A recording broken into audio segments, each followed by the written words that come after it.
என்னையும், என்னோட மனைவியும் தயவு செஞ்சு விஷம் வச்சு கொன்னுடுங்கடா. இனிமேல் எங்களால உயிரோடயே இருக்க முடியாது அப்படின்னு, ஒரு பிரபல நடிகர் வந்து கதறி அழுதுருக்காரு.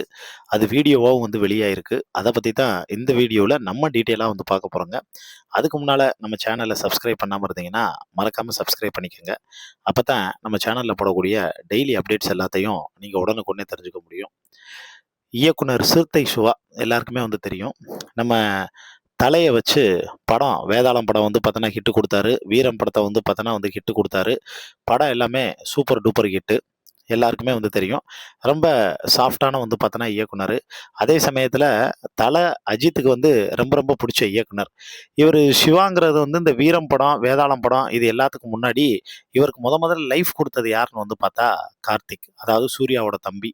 சிறுத்தை சிவா. அந்த சிறுத்தை தான் அவருடைய முதல் படம். அந்த சிறுத்தைங்கிற படம் மூலியமா பயங்கர வந்து பார்த்தோன்னா ஹிட்டு. அந்த சிறுத்தை வந்து படத்துல, அவர் வந்து அந்த தெலுங்கு வெர்ஷன் அப்படியே அந்த சாயல் வந்து அந்த படத்துல வந்திருக்கும். கிட்டத்தட்ட விஜய் டிவிலலாம் பார்த்தா அடிச்சு துவச்சிருப்பாய்ங்க.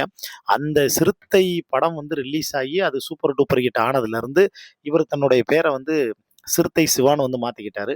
சிறுத்தை சிவான்னு சொன்னா தான் எல்லாருக்குமே வந்து பார்த்தோன்னா வந்து தெரிய ஆரம்பிக்கும். அந்த சிறுத்தை சிவாவினுடைய சகோதரர் தான் நடிகர் பாலா. நீங்க வீரம் படம் பார்த்தீங்கன்னா, அதுல நம்ம அஜித்துக்கு 5 தம்பி இருப்பாங்க.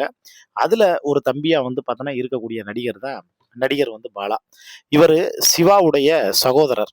அ தமிழ்ல வந்து பாலா வந்து அன்பு, அப்பா, அம்மா செல்லம், வீரம் இது மாரியான நெறைய படங்கள்ல நடிச்சிருக்காரு. 2010ல அம்ருதா அப்படிங்கிற ஒரு பாடகிய திருமணம் வந்து செஞ்சுக்கிட்டாரு. அவங்க திருமணம் செஞ்சு கொஞ்ச நாள் வாழ்ந்துகிட்டு இருந்த சூழல்லயே, டைவர்ஸ்க்கு வந்து பார்த்தீங்கன்னா, அப்ளை பண்ணி, அந்த கேஸ் வந்து பார்த்தோன்னா வந்து போயிட்டு இருந்துச்சுங்க. அதுக்கப்புறம் விவாகரத்து பண்ணி பிரிஞ்சுட்டாங்க.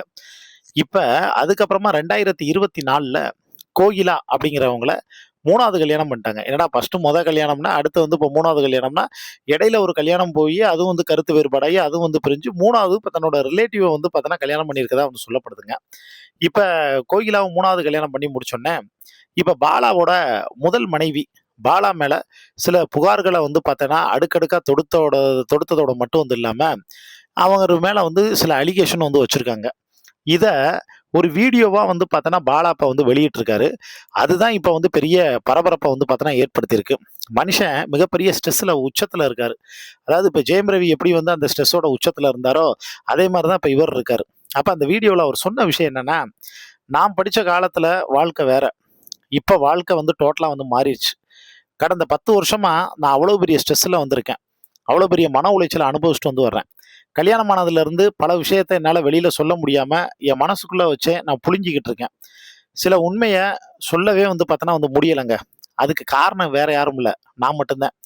ஏன்னா, சிலர பாவம் பார்த்து, ஈவு இரக்கப்பட்டு காப்பாத்துறதுக்காகவே பல விஷயத்த இப்ப வரைக்கும் நான் வந்து வெளியில வந்து சொல்லங்க. மீடியாவுல நல்ல விஷயம் வந்து வருது. நல்ல செயலெல்லாம் வெளிச்சத்துக்கு வந்து கொண்டு வர்றாங்க.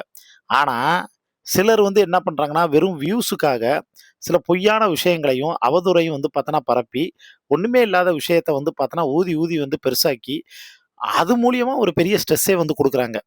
கடந்த சில வருஷமாவே என்னைய பத்தி தொடர்ச்சியா வந்த கேஸா இருக்கட்டும், பிரச்சனையா இருக்கட்டும், சர்ச்சையா இருக்கட்டும், இந்த தனிப்பட்ட வாழ்க்கையோட அந்த சிக்கல்னால என்னால எதுலயுமே ஃபோக்கஸ் பண்ண முடியல. மனசளவுல ரொம்ப பாதிக்கப்பட்டிருக்கேன். இங்க சட்டம் இருக்குதா? இல்லையான்னு வந்து தெரியல. ஏன்னா, இங்க இருக்கக்கூடிய சட்டம் வந்து ஒண்ணா இருக்கு. ஆனா, கடைபிடிக்கப்படக்கூடிய சட்டம் வந்து பார்த்தோன்னா, வேற மாரி இருக்கு. ஏன்னா, எனக்கு சட்டத்து மேலேயே இப்ப வந்து ஒரு பெரிய சந்தேகம் எழுந்திருக்கு. நான் என்ன செய்வேன்? இப்ப சட்டமே வந்து எனக்கு துணையா நிக்காட்டினா நான் என்ன செய்வேன்? இனி யாராவது என்ன பத்தி பேசினா நான் சும்மா இருக்க மாட்டேன்.